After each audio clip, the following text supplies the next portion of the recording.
Hi, everyone, and welcome to Dr. Erika by Design. Today on our show, I am joined by Angela Saint. You just told me, and I already forgot how to pronounce it, Angela. Say your name for me, Angela. Angela Santil. Sandhill.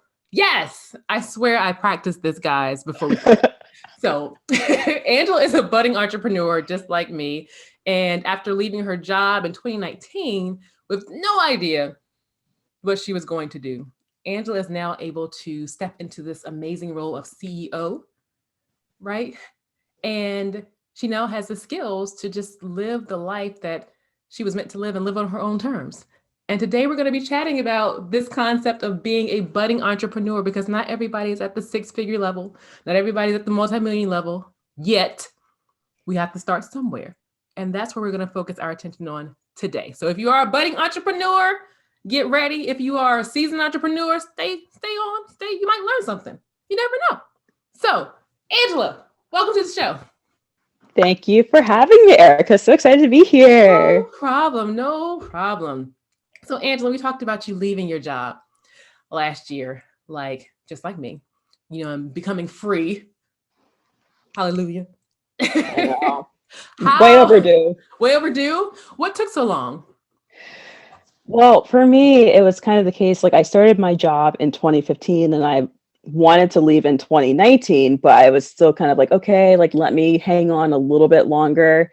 So I stayed until the first couple of months of 2020 and I was Mhm. just like, okay, I've had enough of this job. Like I've basically wrote out my time here and I had found like another job that was supposed to be in like marketing and communications and I was like, okay, like here, let me like jump onto that because that's more of like what I want to do. But that job didn't work out either because it was basically going to have me being like a door-to-door salesperson. I was just like, nope. So I was like, okay, I left my hospital job of 5 years and then this marketing job didn't work out. So I'm like, what on earth am I going to do? Like, Mm. I have no prospects really. The pandemic had just hit. So job opportunities were going to be like pretty sparse for a while. And I was like, what am I going to do?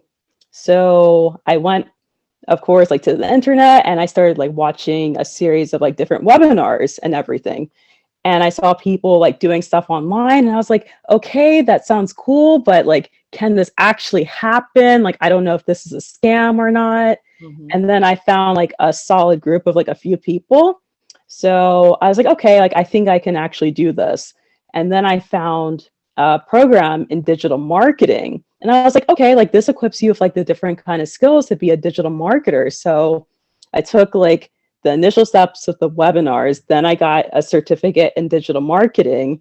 And then I just thought to myself, like, okay, what in my life experiences can I actually contribute to the online space? Mhm. And I was like, wait, like I've been solo traveling for 5 years. And so many of my friends were like, Angie, like, how do you like go on these trips? Like, how do you plan it out like so seamlessly? So I was just like, here, like I can just take all the knowledge that I've like acquired from the 5 years of solo traveling and actually like funnel that into a resource that can help people to be able to travel, whether it's solo, whether you're with somebody, but actually taking that first step to take those trips instead of kind of being held back by like mindset blocks or feeling like, oh my God, like it's just so overwhelming to plan something. No, you can actually do it on your own. Gotcha. Gotcha. That's awesome that you're able to find it that quickly because a lot of people it takes years to figure out what it is that they want to do, Yeah. you know. But okay, I have a question for you because you said you found these webinars and these certificate courses. Was it free? Did it cost? Yeah. What? So the webinars were all free because I mean, initially they were calling them webinars, and now, like, to make it a little bit more appealing for people, they call them master classes. So, Okay. yeah, those are all free, but the digital marketing course, that was a cost. It was $5,500, and that was on discount.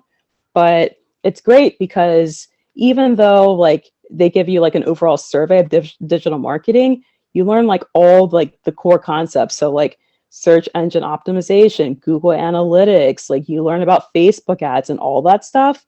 So and whichever part of digital marketing that you want to go into, or even if you want to start your own business, at least like you have those frameworks Hmm. and then you can like go ahead and like kind of dive deep into like one or two of those sections and apply them to if you're going to work in corporate for someone, or you're just going to like start your own business, like maybe being an ad strategist or like an SEO specialist or something like that. Gotcha. So with that, leaving your job, not having a job, and now you're dropping like 5Gs on a program. Tell me about that decision. Like, what was going through your mind when you saw that and you were like, I don't know if I want, well, I'll be like, I don't know if I want to pay this 5,000. Did you have that same thought? Yeah. I had gotten on an intake call with someone and she was telling me about the program and like the opportunities that can open up. And I was like, like I don't have $5,500. But luckily it was the case that they got the okay for federal loans.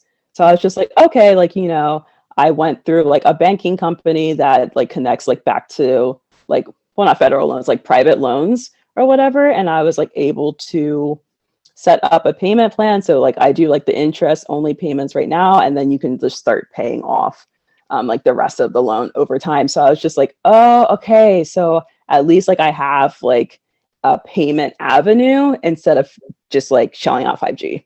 Right. Because that stops a lot of people when they see like the 5Gs, the 10Gs, and at least I know for me, it was probably like, am I gonna be able to get an ROI on this? Like, am I gonna waste this 5Gs and then be in the same space that I was in when I started? Mm-hmm. That is always something to think about. Okay, gotcha. So now you've been in your business. How many months has it been now since you officially started? So October, November, December, January. So like 5 months now. And it's kind of crazy to think because I'm like, wow, like this time last year, like I didn't even have this idea. And now like I have this business and I'm like starting to scale it a little bit, like make connections and all that stuff. So it just like literally Did you say you're starting to scale? like tiny scales, tiny. What? In 5 months? Yeah, like little increments. Like I feel like when I first started, I almost like didn't have any connections. And now I kind of feel like whether it's like podcasts or just like connecting like with other travel people, like I'm just really like getting in more doors. And it's just like, whoa, I couldn't have imagined this like 5 months ago. Gotcha. So what do you think has been the key thing to help you start to open those doors?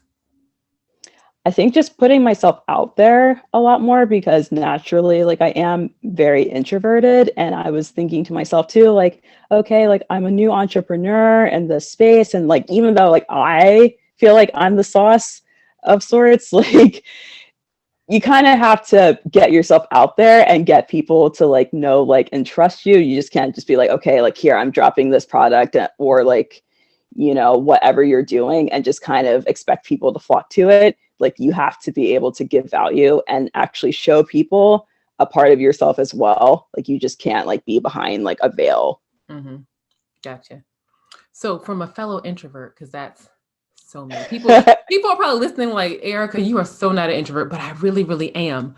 Um, putting yourself out there, it sounds easy, but it can be challenging. So how do you kind of get yourself pumped or motivated to say, okay, Angela, today's the day you got to do X, Y, and Z? Yeah, I think it's just kind of like a slow process. So like I was doing Instagram TVs at first, and then I kind of felt like that was a little bit out of alignment. So I kind of feel it's maybe a little bit easier for me to kind of like show up on stories because I'm just like, okay, like I can just do like little like bite-sized pieces and maybe it takes like 5 minutes or so. So it kind of takes away like some of that camera shyness because it's more pointed instead of feeling like you're rambling for like 15 minutes on like an IGTV that maybe three people are watching. So like I always just find like it's easier on stories. And then if I want to do something longer, like maybe like a tutorial or something, then I'll show up like on Instagram TV. Gotcha. Mm-hmm. So really kind of finding your sweet spot and kind of what your personality is, I don't want to say capable of, but comfortable with, right? Yeah. Gotcha. I haven't tried IGTV yet. I'm kind of scared of IG. I don't know why. It freaks me out. Something about it. I don't understand stories. I don't understand reels. I don't get it. So I'm gonna graduate to that though eventually. Yeah, like I would definitely say like stories and then for reels too, because I'm thinking about a reel that I did yesterday, talking about hostels.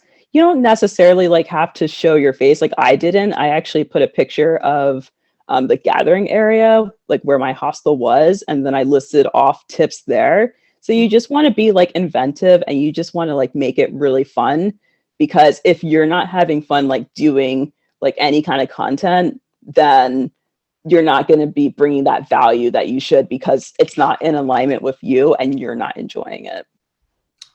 If you had said that to me like 8 months ago, I would have been in such a better place because I was showing up on, let me tell you, I would go to Facebook to post and my whole face and just body was just angry. Like, I don't want to post this because this is crazy. But you're right. Like how you show up, it shows through the words, the text, the everything. So finding that space and finding your comfortability is going to be key. Yeah, Exactly. I love that. So let me ask you this. Before you became an entrepreneur, right? Uh-huh. What was one thing you thought was going to be easy that's not? Hmm. I think probably the content because naturally, like I do really love to write and I love to share things with people. And I was already doing that on my account. It just wasn't for like monetization reasons. It was just to like share experiences, like whether it's something I was eating or like I was traveling around.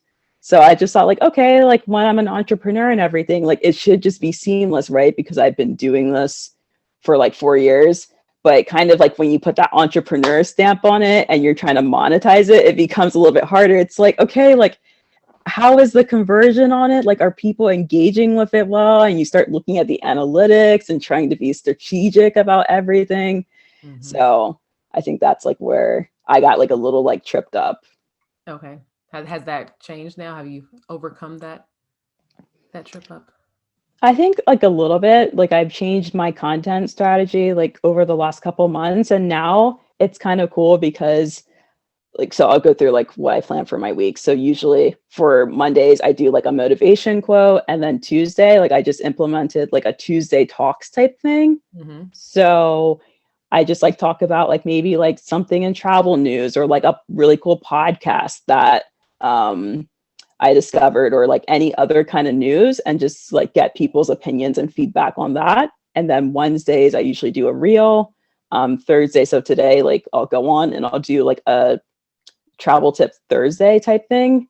And then Fridays, I'm thinking of like highlighting just like my favorite things, like whether it's something travel related or like beauty. So I just get like excited for like each day because it's just something like I'm either like encouraging, empowering someone, or just like kind of showing like my personality in that way. Gotcha. So you post every day. Almost. That sounds like, are you only IG or do you do other platforms as well? So mostly I'm focused on IG now because I was trying to be on like Facebook and Pinterest and I was kind of like, no, this is getting a little too crazy. So Mm-hmm. now I'm just like focusing mostly on Instagram. So even with IG posting every day, that can be overwhelming for some people, right? When they're just starting out. How, I know you have your daily topics, but how do you manage all that like calendar wise or knowing just how do you manage that? Yeah, so I was initially doing I was like typing out the things like in a Google Doc, but now I've just like switched everything to ClickUp. So You I just are my like sister friend now. I love ClickUp. yeah, so I just like basically like put in the calendar like all the things I want to do like every week and everything. And I think probably for like for next week, I'm just gonna start putting in like little descriptions and everything. And then I can just transfer them via Planoly and then just like schedule the post or like post type Right, thing. right. Okay. For those of you that are wondering why I lost my mind just now for a second when you said the word ClickUp, if you don't know, it's a project management system and it does just about everything that you ever wanted to do. And, you know, like Angela, I put my social media in there as well. And I can tag it by, you know, Tip Tuesday, podcast day, whatever. And it just makes life so much easier. So if you have not looked at that, go look for that, because that could be like a lifesaver for your business. And it's free. Yes, it is free. It is free. Yes. Love it. Okay. I really literally just lost track of where I was going with this conversation because we started talking about ClickUp. So give me a second.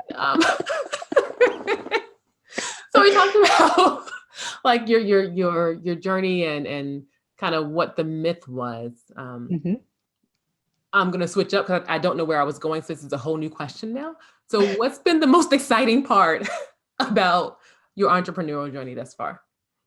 I think just the connections with people, especially if anyone is on Clubhouse, like especially connecting with entrepreneurs on there, because it's just like so cool to see like, okay, like if you're like maybe a travel influencer or, you know, connecting with like other like female like bosses and like CEOs, or just kind of like picking the brains of like, you know, those multi six figure like millionaire like people and just like mindset stuff. It's just really, really cool just to make all those different kind of connections with people in this entrepreneurial space. Gotcha. You have said 2 C words that are like the hotness right now. Is hotness still cool? I don't know. I'm 40 something. I don't care. ClickUp and Clubhouse. What are your thoughts about Clubhouse? You love it? Hate it? In the middle? So I do love it, but it is something like you really have to manage your time, because you can easily be on Clubhouse for 6 hours, 12 hours, because it's just really easy. You could have it on in the background, just be listening to people, kind of like ping in your thoughts. So it's definitely a really good leveraging tool, especially if you're an entrepreneur, because in your bio, you can list like the different kind of services that you have, like what are your interests, like if you want to contribute and co-moderate with any rooms, like in any expert areas that you have. So it's great for networking, but you want to manage your time so you can actually do like other things, like whether it's like for your business or actually living your life. Right. Yeah. I can see it being a time suck. I can definitely see it being a time suck. Yeah. Right. So, okay. You just brought up something else in my head, because I'm thinking about, you know, these budding entrepreneurs and how it can just be overwhelming, right? And you said a few tools. You talked about Planoly, ClickUp, Clubhouse. I don't know what else we mentioned, but from your perspective, what have been like the top 5 things that you need in your life to make your business successful from a app type technology perspective? Yeah, so I definitely say Planoly, ClickUp, Thinkific is really great if you're going to host any courses, because you can actually host up to 3 courses for free before you start going to the paid plans, and that's free forever. So it's really great because they give you like all the features and everything, so you can like get your stuff set up and then like update to higher versions. So Thinkific, and then I'm trying to think. So for accounting, I actually use Wave Financial, and that's a free accounting software. So you can do your accounting, you can do your invoicing and all these different kind of things within Wave Financial. So that, and then getting yourself like a really good business card. So for my bank, I actually use a company called Lily, and they're a really great company because they have like a really great app, and then you can separate money for taxes, and then they have like so many different resources. So I'd probably say those are my 5. Okay. I just learned something. Cool. All right. Let's get back to this hostel, because you said that and hostels scare me. So tell me. I know, it usually scares a lot of people. Yeah. So tell me what's going on with the business. You say you help people that want to do solo travel. So what do you do if I were coming to you? Yeah, so I know it's the case like from a lot of my friends and just kind of like what I see with people in general. When it comes to the planning of a trip, so many people get overwhelmed because you're thinking like, oh my God, I have to like try and like, you know, put this on for flights, try to find like the best like flight deals, like what are the best accommodations, like if especially if I'm going solo, what kind of activities can I do, you know, to like not feel alone, but also like experience a city. You know, what am I going to do about budgeting? Like, how am I going to get myself around in terms of transit? So what I do in my course is I take all of those different components and break them down into simplified forms that you can actually apply, and it takes the overwhelm out of your planning. Gotcha. So the forms can be used based upon just anywhere where I'm going. It's not location specific. Mhm. Okay, nice. Nice. Nice. Yeah, So so I just but give like all like the strategies and being able to use like the systems to your advantage. So you can just like book your trips easily and then be able to enjoy fully like wherever you're gonna go. gotcha. So what's your favorite place that you've been then? Oh, I mean that's so hard. Like my favorite repeat place probably is the UK, London, and then probably my favorite place that I've traveled to, Mexico City. Okay. Nice. I love London. I haven't been to Mexico, but I do love London. Mexico is amazing. Is it? Yeah. I don't know. I want to go, but then I don't want to go. And I'm gonna tell you why I don't want to go. It's gonna be so stupid. I'm scared of the water. What? Like drinking the water. I know it's like an old thing to think about, but that's just what comes to my head. I don't know. I told you I'm I 40 mean, something. Let me like, I think I just bought like maybe bottled water or something when yeah, I was there, but otherwise, I would usually have like agua fresca or I was drinking something, so I didn't really concern myself too much with the water. it's probably not a big deal. It's just been like beaten into my head as a child and it just sticks there. So anyway. I'm And the trying. exchange rate is really good for Americans. Ah, okay. I'll have to think about it. Cool. Definitely. So then you're an organizer, planner type of girl, you if you're doing this type of thing. So, well, no, you already told me you use ClickUp. I was gonna say, how do you keep it all together? But you use ClickUp. Hmm. Okay. Or like, especially like for your trip planning, like I've found this recently. There's a app called TripIt. So like when you would book something like for your flights or accommodation, you can actually have the emails forwarded to that app, and it just keeps it all organized and everything. Instead of having to like search through 10 million emails, you have it in one app. Gotcha. That's cool. Technology is an amazing thing when it works. It's great. I know. And then like when it goes on the fridge, you're like, ah! Right, exactly. Exactly. So you have your courses done. What's next for the company? Yeah, so like I'm doing so the courses like cover pretty much like if you want to go somewhere casually or like if you kind of want to do like a bit of like longer term stays like you can, but like my next course I want to develop is like for digital nomading Mhm. or like location independence, because that's something like I'm actively looking into, because while like I'm here like in the United States, like I really love being abroad and just experiencing different cultures, and especially that like location independence and digital nomadism is becoming something that's just being readily adapted more like in society. Like I really want to be able to dive into that and then also just give people more insight into that, because there's so much that goes into like being location independent or digital nomading, especially if it's international, like thinking about visas, thinking about exchange rates, thinking like how you're going to secure like accommodations, like finding that community and like all the logistics. So I kind of want to like take again like my travel experience, Mhm. and then like when I start doing location independence digital nomading and kind of bringing that knowledge back to people, so it's just like a little bit easier instead of feeling like, oh my god, like I can't like even compute all of this. Right. Okay. So you lost me when you said digital nomading because I've heard it.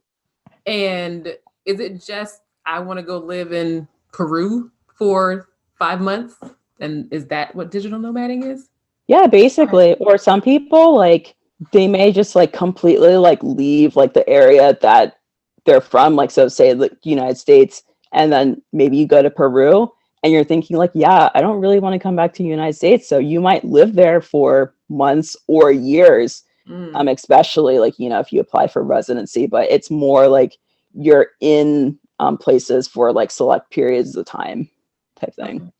Gotcha. Okay. And so the next step will be building courses around that then. Yeah. Gotcha. So what made you want to focus on courses as opposed to, travel specialist or creating an agency, or kind of why did you land on that I topic? just think the courses like give a lot more flexibility because I kind of don't want to be tied to an agency type thing. I want to be able to have the freedom to kind of be like, okay, if I want to like write for something or I want to maybe do like a little bit of like influencer stuff, like I don't have like the overhead of an agency. Like I can just use like my courses. It's like easy access to people, but then also it's a great like leveraging tool for other things that I want to do. So Gotcha. I just want to be always like flexible in my offering so I can just have like other avenues I can go into. Gotcha.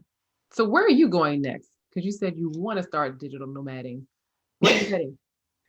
So, I mean, I'm thinking like for a definite trip, I really want to go to Boston because I want to go to a tennis event and then uh, walk around Boston a little bit more. So Boston, and then a moderately confident trip I have is Rome and Turin, Italy, and then like probably not going to happen, but extra fingers crossed. Like I would really love to go to Auckland and Wellington, New Zealand, but we're gonna see. Okay, it could happen. It could happen. All right, I love Yeah, it. and then I'm just like setting like almost like a big goal for myself to um, move out of my parents' house at the end of this year and probably move to San Francisco. So Why San big goals. Francisco? Because I've always loved the San Francisco Bay Area and I love California. So I just think like that'd be so cool to be able to live there. And then also it's really easy to travel out of California, like whether it's like to Asia Pacific or anywhere else. Gotcha. Okay. You're just a little daredevil, aren't Oh, you? Yeah, so starting your own company should have, yeah, that fear probably didn't even exist for you, right? I mean, I had the fears definitely. I was like, oh my God, I'm just jumping into this venture. And like, I had had a business coach who gave me a lot of confidence, but still, I'm like, this is like my own venture. This is something that I'm putting my name behind, putting a lot of like energy behind and money behind. So, like, there's that fear, but I wouldn't trade it for the world because I just feel like there's just so much I can give to people that will empower them and help better their lives. So like that just gives me like so much energy like every day. I love that. I love that. So I have one final serious question for you before we start to wrap up. Um, if you give, and it's probably just adding on to what you just said, if you could give a woman out there that's listening that's kind of in a job or career where she knows in her heart that her expiration date or time at that job is well past due, what would you tell her at this moment? Yeah, like it's always like kind of like that hard decision like okay, do I want to jump into something like full on or do I want to kind of have it as a side thing? I probably say like have it as like a side thing because if you have that security in your job, then you can kind of like use that to feed into like your side hustle and then start like building that, nurturing that and then like see how you are like maybe after like a few months or so and see like okay like if this is starting to grow into something then like maybe you can like start easing into like leaving your job and then like going into that side hustle full time but if it maybe isn't fully materialized yet then it's really hard to stay like in that corporate grind, but you want to kind of have like a little bit more of like that cushion to kind of be able to like build something that's semi-sustainable before you just like maybe fully leap in and then you kind of have like no safety blanket type thing. Yeah, great words of advice. It's all about preparation and planning. Yeah. Preparation and planning is key. I love that. Thank you, Angela. Yeah. Well, this has brought us to the Fab Four question time of our show. Gosh, Ooh. you didn't know you were getting that, did you? I'm excited. Every guest that comes here, we have we have 4 questions we ask. Random questions, first thing that comes to your mind. Are you game? I'm game. Okay, let's go. Angela, what's the strangest food you ever eaten? Oh, I'm trying to think of like probably beef tongue, lengua. Beef tongue? I mean, it sounds crazy, but there's a place here in Miami Beach called Tequiza, Uh-huh. and they have beef tongue tacos, and you would never know because they season it and cook it so well, and it has guacamole and some other stuff on a delicious blue corn tortilla, soft tortilla. Prime, it's so good. Is it sliced like steak? Like, is it ground up like ground? I need to visualize this. What is it like? Is it I shredded? mean, it's kind of like shredded and it's grilled up and it's seasoned. It kind of has like a little bit of heat to it and it's just really, really tender, like extra tender. Hmm. It's so good. Like Yeah, I would try it. I would definitely try it. I think I would have eaten 5 of those tacos. It was that good. Okay. I'm going to keep that in mind whenever I'm traveling down to Miami. All right. After you have your beef tacos and you want a superpower, what would your superpower be? Ooh. Maybe I'd say my curiosity, because kind of like going off like the beef tongue thing, like I'm just always like super curious about, like culture. I'm like super curious about like people, like different innovations, technology. So I'd probably say like curiosity. Okay. I will take it. All right. This one is hit or miss. So we'll see what happens. If you had to pick a song to represent your life, what would that be? Ooh. I'd probably say Loyal. Loyal by Odessa. Huh. Okay. I have not heard of that one. I love that question because I have a playlist now on Spotify of all the songs that all the women on the show have said. And it's an amazing playlist. So that gets added to the season 2 playlist, Loyal by Odessa. Yeah, like literally it's a jam. Like it will have Is you it? rock. Really? Yeah. Okay. I'm going to go check it out. All right. The last one of the Fab Four, just finish this statement. I am. Powerful. Yes. She's powerful. She's curious. She eats beef tongue and she is your key to solo travel. So, yes, I love it. Angela, thank you so much for being here. If people want to connect with you and learn how to solo travel on their own, how can they find you? The best place to find me is on Instagram and it's at the Flexitarian Travels. Nice. At the Flexitarian Travels, guys. And we will have that in our show notes, obviously, because I probably couldn't spell flexitarian right now, even if I tried. So we will put that in there for you because we always have you. So Angela, again, thank you for being here. As always, guys out there, thank you for joining us. And if you have not subscribed and liked and shared, be sure to do that because we're awesome and you're awesome. And we want to keep having wonderful conversations with you. So thank you again. If you haven't connected with me, head over to my website, drerikabydesign.com, and we will see you next time. Bye, everybody.